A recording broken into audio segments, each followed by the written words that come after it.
الكريم وعظيم السلطان. اللهم صل وسلم وبارك على سيدنا محمد وعلى آله وصحبه أجمعين. اللهم أحسن عاقبتنا في الأمور كلها وأجرنا من خزي الدنيا وعذاب الآخرة.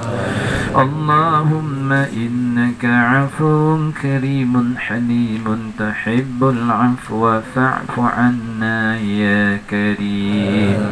اللهم إنا نسألك رضاك والجنة ونعوذ بك من سخطك والنار.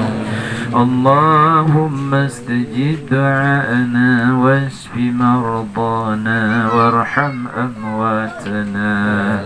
اللهم اجعل خير أيامنا يوم نلقاك وأنت راض عنا، ولا تجعل مصيبتنا في ديننا، ولا تجعل الدنيا أكبر همنا ولا مبلغ علمنا، ولا تسلط علينا بذنوبنا من لا يخافك ولا يرحمنا.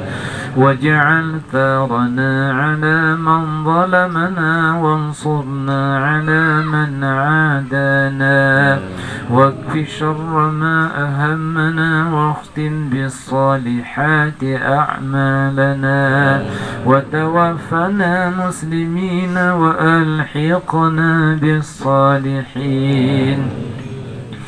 اللهم اجعل مثل ثواب ما قرأناه من صمديتنا وتهليلاتنا وما معهما إلى روحي تنكو محمد علي بنتكو يعقم برحمتك يا أرحم الراحمين، ثم إلى أرواح آبائنا وأمهاتنا وقراباتنا ومشايخنا، ثم إلى أرواح المسلمين والمسلمات والمؤمنين والمؤمنات برحمتك يا أرحم الراحمين.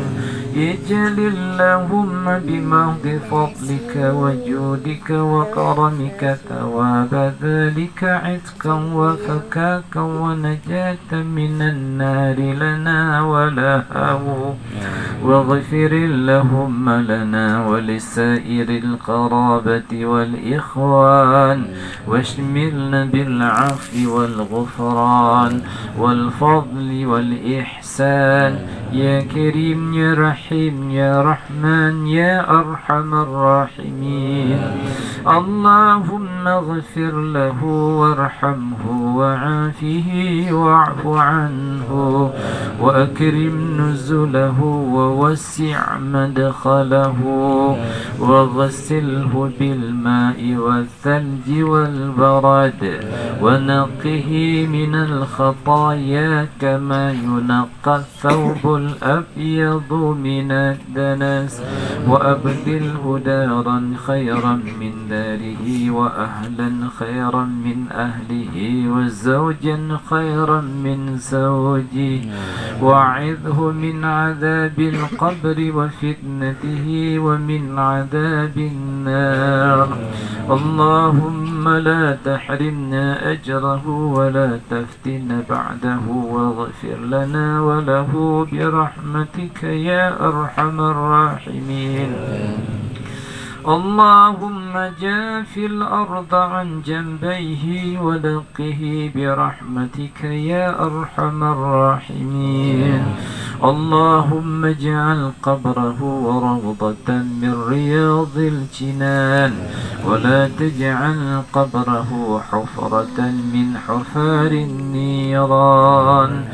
اللهم إن كان محسنا فزد في إحسانه، وإن كان مسيئا فتجاوز عنه منه فاغفر له برحمتك يا أرحم الراحمين.